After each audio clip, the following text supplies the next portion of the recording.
Russian-American ballerina Ksenia Karelina has been freed in a rare U.S.-Russia prisoner exchange deal. She was convicted of treason by a Russian court for donating nearly $52 to a U.S.-based charity providing humanitarian support to Ukraine. Karelina, a dual citizen, was sentenced to 12 years in a Russian prison for aiding Ukraine, what Moscow called an enemy. The exchange took place on an airport tarmac in Abu Dhabi, where both detainees were handed over simultaneously. Karelina arrived in Washington on April 10th, where her boyfriend, UFC fighter Chris Van Heerden, welcomed her. In return, Russia received Arthur Petrov, accused of smuggling U.S. microelectronics for the Russian military. Petrov, a dual Russian-German national, was arrested in Cyprus in 2023 at the request of the U.S. government.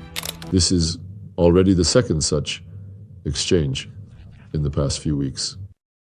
And I think it helps to strengthen the trust that is so necessary, but also to carefully restore it.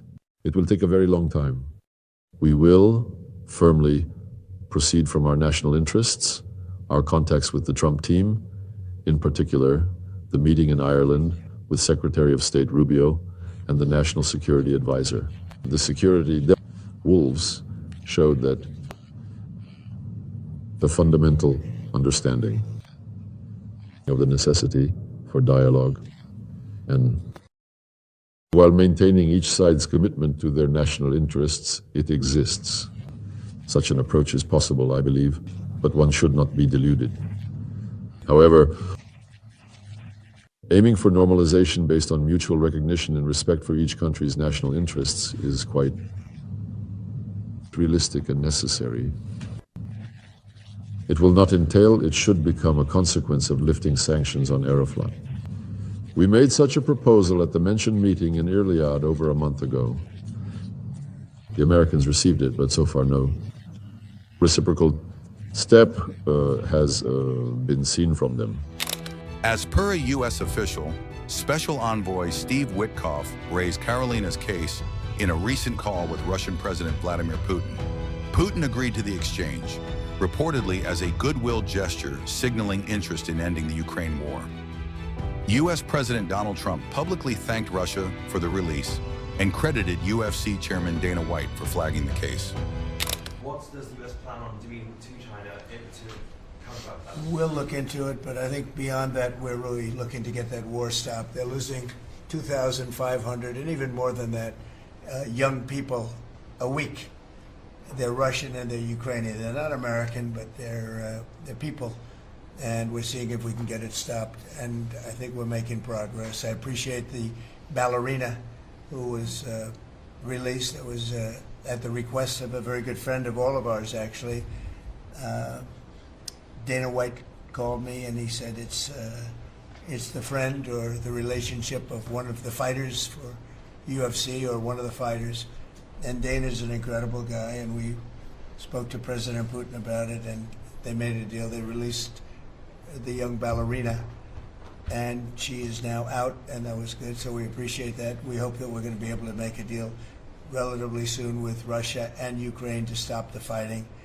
It's so senseless. It's such a horrible thing. It would have never happened if I were president, but it did happen, and we were given that card.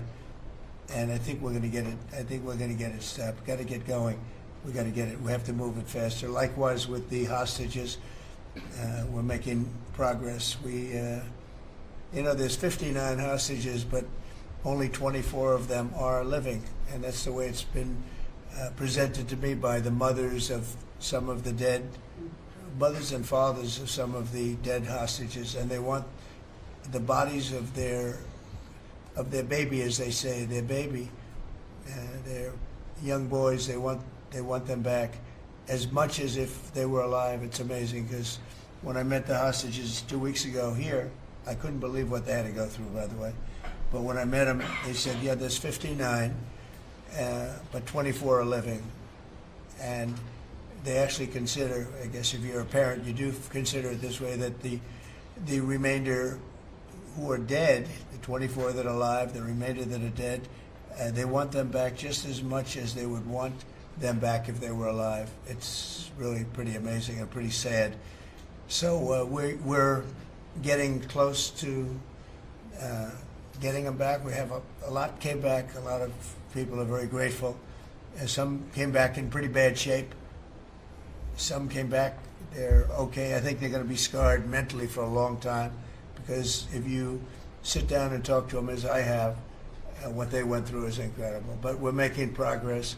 We're dealing with Israel. We're dealing with Hamas, and it's a nasty group. Mr.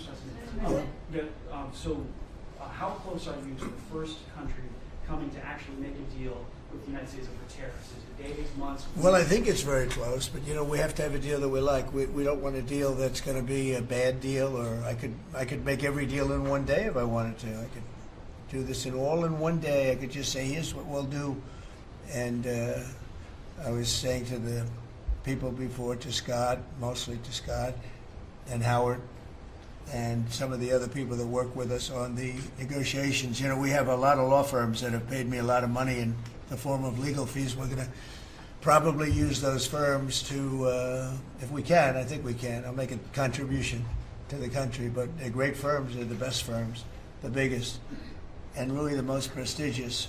And we may be using them to help you guys out, because you're going to need a lot of lawyers. And I'm not sure Pam's going to be happy if I say, can you send over about 200 lawyers that work on trade? She's working on criminal stuff, and I think that's going to be her focus more than anything else. So we'll find out if we can do that. But we have a lot of lawyers that you've been reading about, where they paid $100 million a firm on average. Now we have the final 4 or 5 are at $125 million. So I have a lot of legal fees I could give to you people, and we might as well use them. Hopefully I won't need that many legal fees or that much. I may. Who knows? After it ends, after we leave, maybe I'll need it. But if I do, it's not going to be very pleasant. So I think we're going to try to use these very prestigious firms to help us out with the trade, because we have a lot of countries. But we want to make deals that are proper for the United States, not just we can make deals easily. We want to make them proper.